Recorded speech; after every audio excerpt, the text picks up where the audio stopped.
what am I doing? We're doing, and the work. Position. We can do position and then the work under the this. center. Okay. So you got it. Okay. So. My name is Kathleen Liang, and my real name is Chyi Liang. I am with North Carolina Agriculture and Technical State University. My position at the university is W.K. Kellogg Distinguished Professor of Sustainable Agriculture, and also the Director of Center for Environmental Farming Systems at the North Carolina A&T. Now, I just want to clarify the Center for Environmental Farming System is a three-way partnership. It's a unique opportunity in collaboration with A&T, NC State University, and the North Carolina Department of Agriculture and Consumer Services. Yeah, we're the only partnership in the country with an official MOU. Now, my work with the Center of Excellence relates to Thrust 5, which is an integrated thrust with two objectives. First one is to bring all the thrusts together, to share information, to communicate, workshop, training, field days, conferences, or any opportunities that we all offer to help producers and the consumers.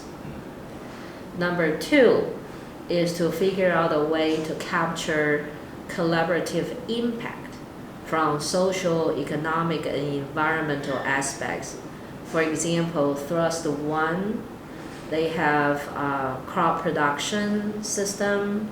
Thrust 2 is livestock.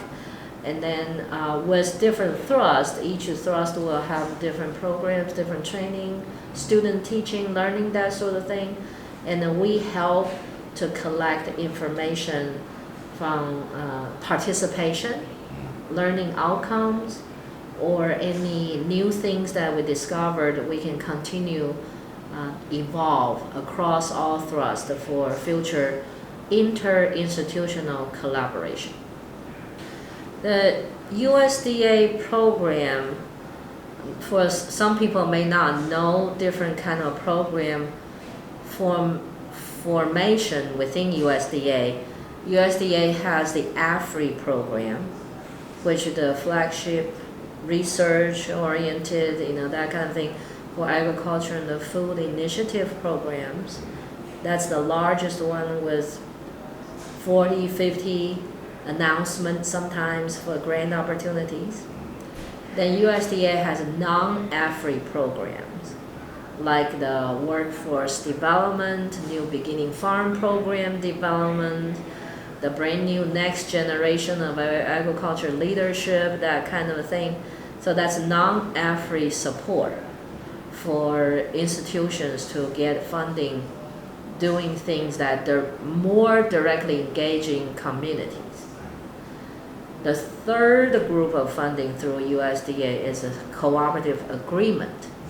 They're not grants, but those are like NRCS, Natural Resource Conservation Service, and Agriculture Marketing Service cooperative agreement to promote local food, conservation practices, cost share, that sort of thing. I believe that for USDA to more engage in the conversation and the communication with 1890 land grant or other non-land grant HBCU, tribal colleges, and other minority serving institutions have to be more regular to, first of all, let us know what's available. A lot of times people don't even know when a call for proposal comes out. And very often when we notice the call for proposal, it's too late. And by the way, usually a call for proposal to the proposal due date is about 45 to 60 days. So that really doesn't give enough time. One thing USDA staff members probably need a more understanding is how these minority serving institutions work. We work on a different time frame with a different set of workload. Many of our faculty staff members have multiple tasks, holding multiple titles, and our workload is just overwhelmed.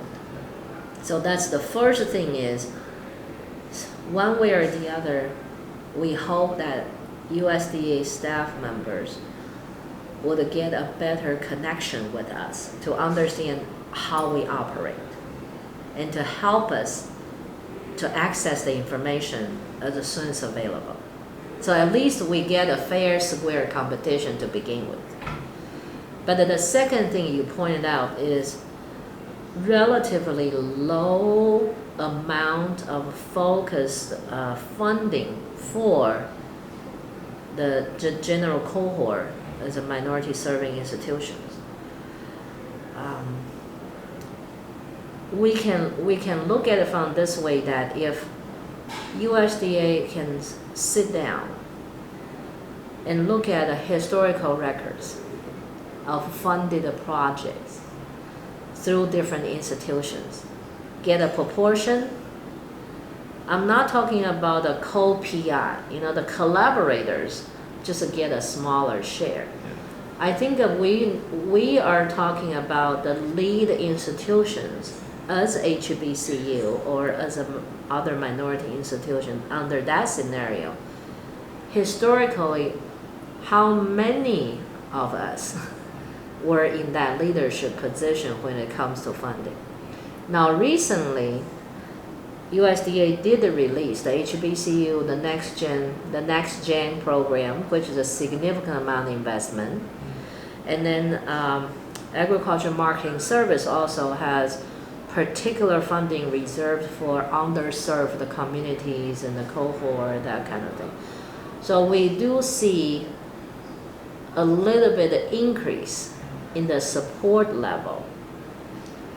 However, it's not going to solve the long-term problem, because we still need to come back to look at a state appropriation, to look at a matching mechanism, right? Comparing to our counterpart 1862 land-grant institutions, HBCU has much lower endowment, has much lower opportunities to get a fair match to begin with, and that's in the historical background to begin with. So even though a one-time booster is good, we appreciate that increase in awareness, but we have to have a long-term strategy working with USDA continuously as a partner, sharing and help educating the staffer members what we have to deal with from our challenge and the barrier aspects, but also bring us up to the quality that we can be a fair and square competitor. This way, it's a good opportunity. We know we have skilled, talented members working in our institutions. We just need a little bit more support to achieve that equal competitive level. Then I'm sure we can make it.